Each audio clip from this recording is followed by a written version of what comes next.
Army rally ಹತ್ರ ಬಂತು ಆದ್ರೆ ರನ್ನಿಂಗ್ ಟೈಮಿಂಗ್ ಬರ್ತಿಲ್ಲ. ಅಕಾಡೆಮಿಗೆ ಹೋಗೋಕೆ ದುಡ್ಡು ಬೇರೆ ಇಲ್ಲ. ರನ್ನಿಂಗ್ ಇಂಪ್ರೂವ್ ಮಾಡ್ಕೊಳಕ್ಕೆ ಯಾವ ಕೋಚ್ ಕೂಡ ಸಪೋರ್ಟ್ ಮಾಡ್ತಿಲ್ಲ. ಅಯ್ಯ ಬಾರೋ ನಿಮ್ಮ ಅಣ್ಣ ನಾನಿದ್ದೀನಿ, ನಾನ್ ಹೇಳ್ಕೊಡ್ತೀನಿ. ಜೈ ಹಿಂದ್, ನಮಸ್ತೆ ಎಲ್ರಿಗೂ. ರ್ಯಾಲಿ ಹತ್ರ ಬೇರೆ ಬಂತು, ಹಾಗಾಗಿ ನಾವು 10 ಡೇಸ್ ವರ್ಕೌಟ್ ಪ್ಲಾನ್ ನ ಡೈಲಿ ಹಾಕ್ತಾ ಇರ್ತೀನಿ. ಯಾರ್ಯಾರಿಗೆ ರ್ಯಾಲಿ ಇನ್ನೂ 10 ಡೇಸ್ ಅಥವಾ 11 ದಿನ ಬಾಕಿ ಇದೆನೋ ಅವರು ಈ ಒಂದು ವರ್ಕೌಟ್ ನ ಮಾಡಬಹುದು. ದೋಸ್ತ್, ಯಾರ್ ನಿಮ್ ಹುಡುಗರು ಅಗ್ನಿವೀರಿಗೆ ರನ್ನಿಂಗ್ ಪ್ರಾಕ್ಟೀಸ್ ಮಾಡ್ತಿದಾರಲ್ಲ ಮನೇಲಿ, ಅವ್ರಿಗೆ ಈ ವಿಡಿಯೋನ ತಪ್ಪದೆ ಶೇರ್ ಮಾಡಿ. ದೋಸ್ತ, ಆದ್ರೆ ಒಂದ್ ಕಂಡೀಷನ್ ಇದೆ. ನೀವೇನಾದ್ರೂ 40 ದಿನದಿಂದ ಅಥವಾ 50 ದಿನದಿಂದ ರನ್ನಿಂಗ್ ಪ್ರಾಕ್ಟೀಸ್ ಮಾಡಿದ್ರೆ ಮಾತ್ರ ಈ ಒಂದು ವರ್ಕೌಟ್ ಯೂಸ್ ಆಗುತ್ತೆ. 10-15 ದಿನದಿಂದ ಶುರು ಮಾಡಿದ್ರೆ ದಯವಿಟ್ಟು ಈ ಒಂದು ವರ್ಕೌಟ್ ನ ಮಾಡಕ್ ಹೋಗ್ಬೇಡಿ. ಬನ್ನಿ ಇವತ್ತಿನ ಡೇ 1 ಮಾರ್ನಿಂಗ್ ವರ್ಕೌಟ್ ನ ತಿಳಿಸ್ಕೊಡ್ತೀನಿ.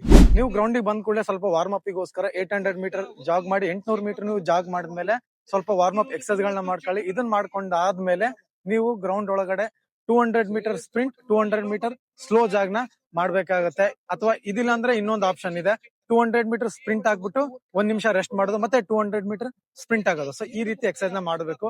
ಇದು ಬಂದ್ಬಿಟ್ಟು ನೀವು ಮಿನಿಮಮ್ 7 ರಿಂದ 8 ಎಕ್ಸರ್ಸೈಸ್ ಗಳನ್ನ, ವರ್ಕೌಟ್ ಗಳನ್ನ ಮಾಡ್ಬೇಕಾಗುತ್ತೆ.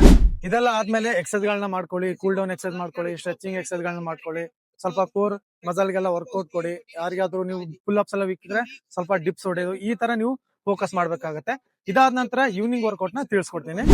ಈವ್ನಿಂಗ್ ವರ್ಕೌಟ್ ಇಷ್ಟೇ. ನೀವು ಗ್ರೌಂಡಿಗೆ ಬಂದ್ಮೇಲೆ ಸ್ವಲ್ಪ ವಾರ್ಮ್ ಅಪ್ ಎಕ್ಸರ್ಸೈಸ್ ಬೆಳಗ್ಗೆ ಏನ್ ಮಾಡಿರ್ತಾರೋ ಅದೇ ರೀತಿ ಕೆಲವೊಂದು ಎಕ್ಸರ್ಸೈಸ್ ಗಳನ್ನ ಮಾಡ್ಕೊಳ್ಳಿ. ಅದಾದ ನಂತರ 15 ರಿಂದ 20 ನಿಮಿಷ ಸ್ಲೋ ಜಾಗ್ ನ ಮಾಡಿ ಸಾಕು. ಇದಾದ್ಮೇಲೆ ಸ್ವಲ್ಪ ಸ್ಟ್ರೆಚಿಂಗ್ ಮಾಡ್ಕೊಳ್ಳಿ, ಕೂಲ್ ಡೌನ್ ಎಕ್ಸರ್ಸೈಸ್ ಗಳು ಈ ತರ ಮಾಡ್ಕೊಂಡು ನೀವು ಪ್ರಾಪರ್ ಆಗಿ ರೆಸ್ಟ್ ಮಾಡಿ ನೈಟ್.